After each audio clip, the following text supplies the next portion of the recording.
मंत्रिमंडल के मेरे सहयोगी ज्योतिरादित्य सिंधिया जी, चंद्रशेखर जी, ITU की सेक्रेटरी जनरल, विभिन्न देशों के मंत्रीगण, भारत के भिन्न भिन्न राज्यों से आए हुए सब मंत्रीगण, industry leaders, telecom experts, startups की दुनिया के मेरे प्रिय नौजवान, देश दुनिया से आए अन्य महानुभाव, देवी और सज्जनों, इंडिया मोबाइल कांग्रेस में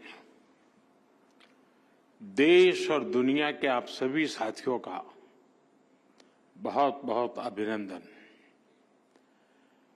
मैं इंटरनेशनल टेलीकॉम यूनियन ITU के साथियों का भी विशेष स्वागत करता हूं। आपने WTSA के लिए पहली बार भारत चुना है। मैं आपका आभारी भी हूं और आपकी सराहना भी करता हूं। साथियों, आज भारत टेलीकॉम और उससे जुड़ी टेक्नोलॉजी के मामले में दुनिया के सबसे हैपनिंग देशों में से एक है। भारत जहां 120 करोड़ यानी 1200 मिलियन मोबाइल फोन यूजर्स हैं, भारत जहां 95 करोड़ यानी 950 मिलियन इंटरनेट यूजर्स हैं, भारत जहां दुनिया का 40% से अधिक का रियल टाइम डिजिटल ट्रांजैक्शन होता है, भारत जिसने डिजिटल कनेक्टिविटी को लास्ट माइल डिलीवरी का इफेक्टिव टूल बनाकर दिखाया है, वहां ग्लोबल टेलीकम्युनिकेशन के स्टैंडर्ड और फ्यूचर पर चर्चा ग्लोबल गुड का भी माध्यम बनेगी। मैं आप सभी को बहुत बहुत शुभकामनाएं देता हूं। फ्रेंड्स, WTSA और इंडिया मोबाइल कांग्रेस का एक साथ होना भी बहुत महत्वपूर्ण है। WTSA का लक्ष्य ग्लोबल स्टैंडर्ड्स पर काम करना है, वहीं इंडिया मोबाइल कांग्रेस की बड़ी भूमिका सर्विसेज के साथ जुड़ी हुई है। इसलिए आज का ये आयोजन स्टैंडर्ड्स और सर्विसेज दोनों को एक ही मंच पर ले आया है। आज भारत क्वालिटी सर्विस पर बहुत ज्यादा फोकस कर रहा है। हम अपने स्टैंडर्ड्स पर भी विशेष बल दे रहे हैं। ऐसे में WTSA का अनुभव भारत को एक नई ऊर्जा देने वाला होगा। साथियों, WTSA पूरी दुनिया को कंसेंसस के जरिए एम्पावर करने की बात करता है।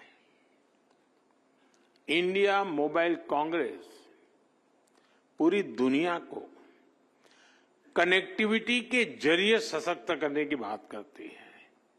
यानी इस इवेंट में कंसेंसस और कनेक्टिविटी भी एक साथ जुड़ी है। आप जानते हैं कि आज की कॉन्फ्लिक्ट से भरी दुनिया के लिए इन दोनों का होना कितना जरूरी है। भारत हजारों वर्षों से वसुधैव कुटुंबकम के अमर संदेश को जीता रहा है। हमें G20 का नेतृत्व करने का अवसर मिला, तब भी हमने one earth, one family, one future का ही संदेश दिया। भारत दुनिया को कॉन्फ्लिक्ट से बाहर निकालकर कनेक्ट करने में ही जुटा है। प्राचीन सिल्क रूट से लेकर आज के टेक्नोलॉजी रूट तक भारत का हमेशा एक ही मिशन रहा है, दुनिया को कनेक्ट करना और प्रगति के नए रास्ते खोलना। ऐसे में WTSA और IMC की ये साझेदारी भी एक प्रेरक और शानदार मैसेज है। जब लोकल और ग्लोबल का मेल होता है, तब न केवल एक देश बल्कि पूरी दुनिया को इसका लाभ मिलता है, और यही हमारा लक्ष्य है। फ्रेंड, 21वीं सदी में भारत की मोबाइल और टेलीकॉम यात्रा पूरे विश्व के लिए स्टडी का विषय है। दुनिया में मोबाइल और टेलीकॉम को एक सुविधा के रूप में देखा गया, लेकिन भारत का मॉडल कुछ अलग रहा है। भारत में हमने टेलीकॉम को सिर्फ कनेक्टिविटी का नहीं, बल्कि इक्विटी और अपॉर्चुनिटी का माध्यम बनाया। ये माध्यम आज गांव और शहर, अमीर और गरीब के बीच की दूरी को मिटाने में मदद कर रहा है।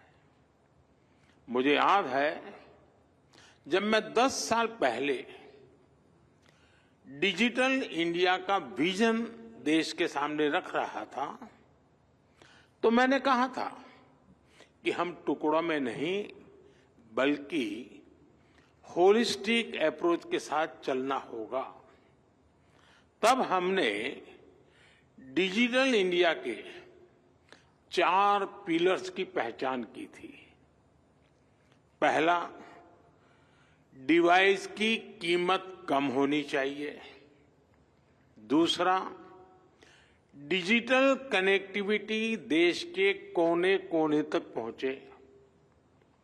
तीसरा, डेटा सबकी पहुंच में होना है। और चौथा, डिजिटल फर्स्ट ही हमारा लक्ष्य होना चाहिए। हमने इन 4 पिलर्स पर एक साथ काम करना शुरू किया और हमें इसके नतीजे भी मिले। फ्रेंड्स, हमारे यहां फोन तब तक सस्ते नहीं हो सकते थे जब तक हम भारत में ही उनको मैन्युफैक्चरर न करते। 2014 में भारत में सिर्फ 2 मोबाइल मैन्युफैक्चरिंग यूनिट थी, आज 200 से ज्यादा है।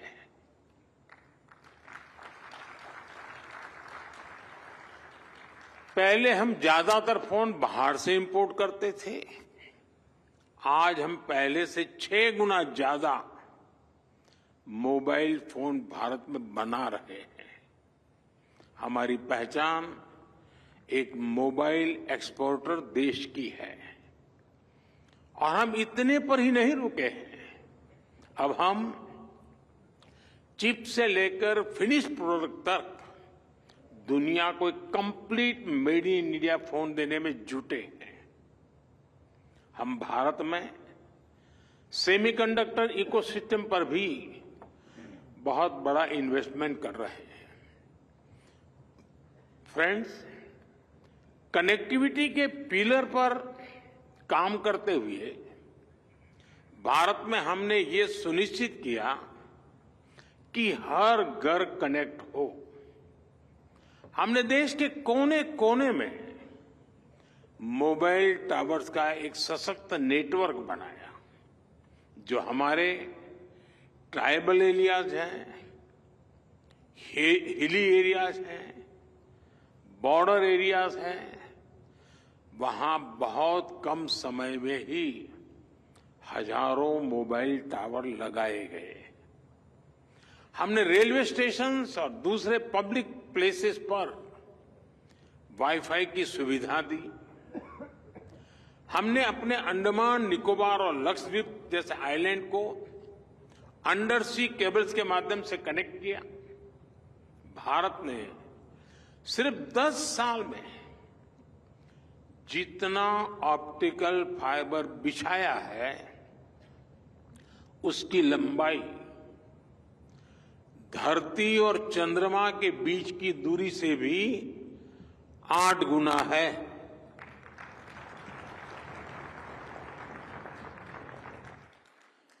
मैं भारत की स्पीड का आपको एक उदाहरण देता हूं। 2 साल पहले मोबाइल कांग्रेस में ही हमने 5G लॉन्च किया था। आज भारत का करीब करीब हर जिला 5G सर्विस से जुड़ चुका है।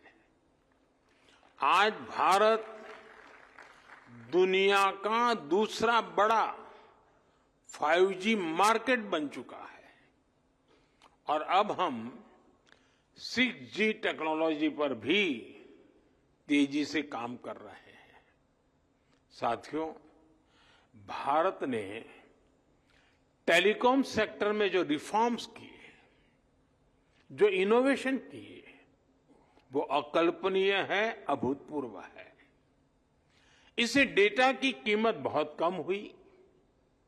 आज भारत में इंटरनेट डेटा की कीमत लगभग 12 सेंट प्रति जीबी है, जबकि दुनिया के कितने ही देशों में 1 जीबी डेटा इससे 10 गुना से 20 गुना ज्यादा महंगा है।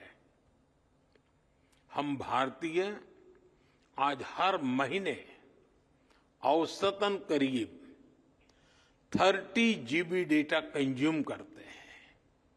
साथियों, इन सारे प्रयासों को हमारे चौथे पिलर यानी डिजिटल फर्स्ट की भावना से नई स्केल पर पहुंचाया है। भारत ने डिजिटल टेक्नोलॉजी को डेमोक्रेटाइज किया।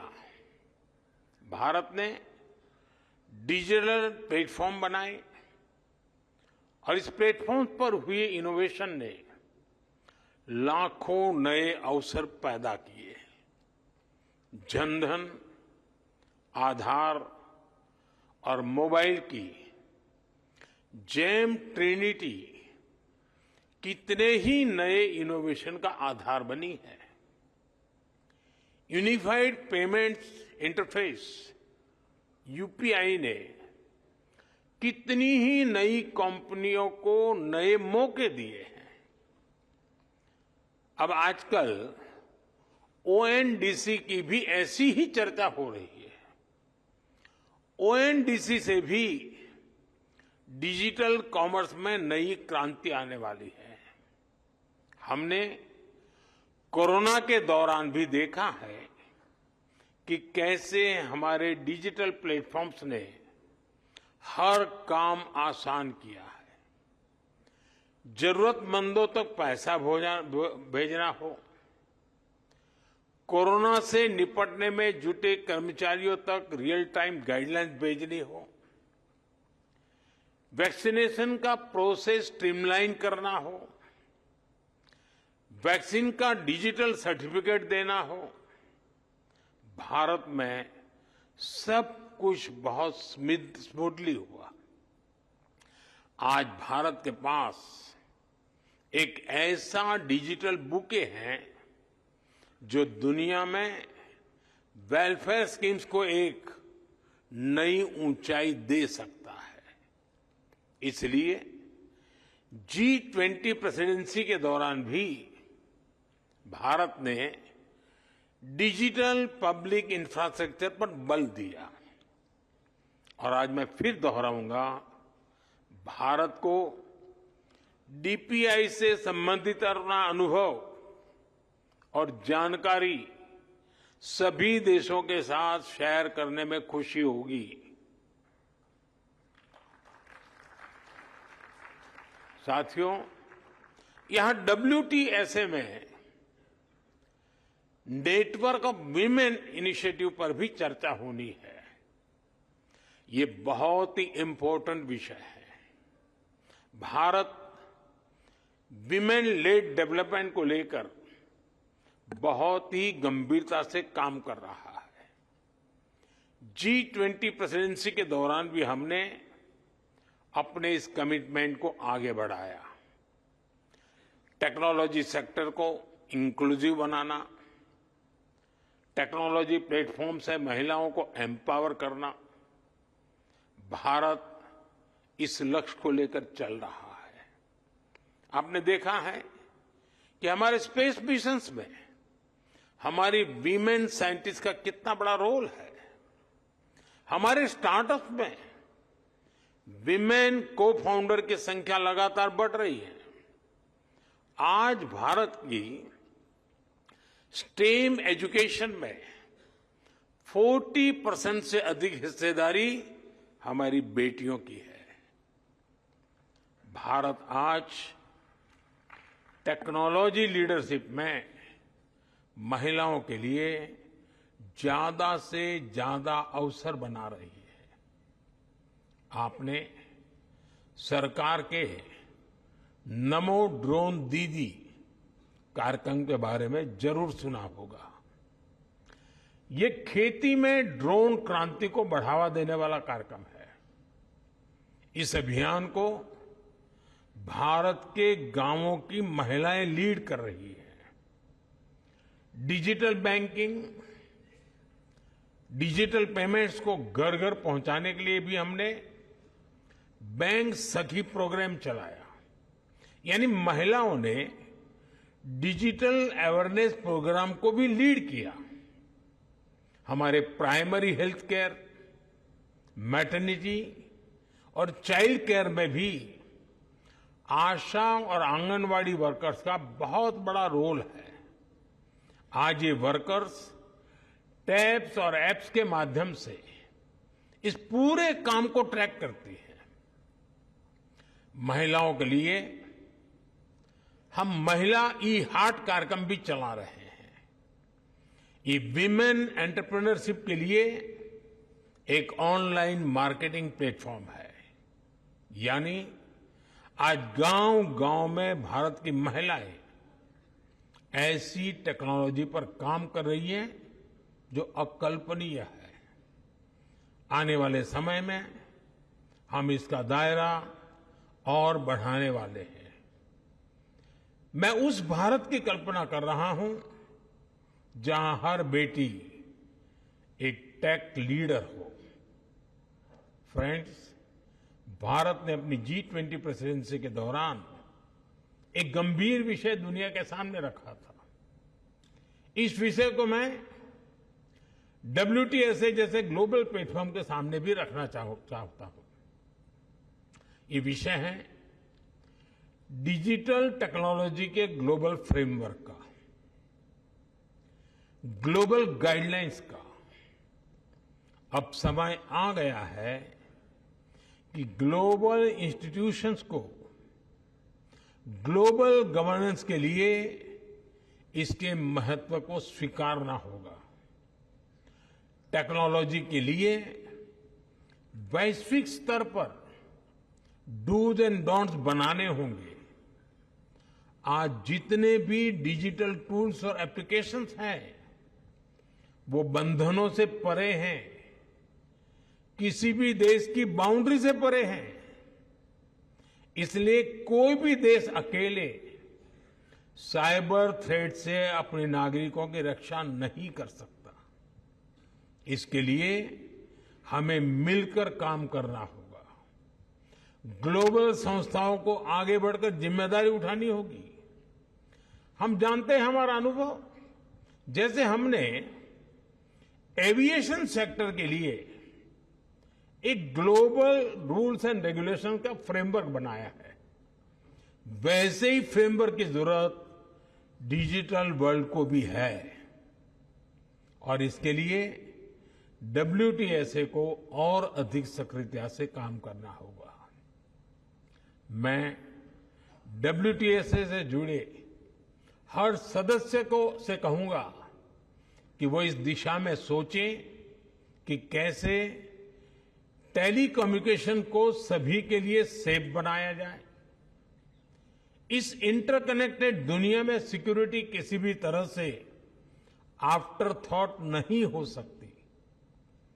भारत के डेटा प्रोटेक्शन एक्ट और नेशनल साइबर सिक्योरिटी स्ट्रेटेजी एक सेफ डिजिटल इकोसिस्टम बनाने के प्रति हमारे कमिटमेंट को दिखाते हैं।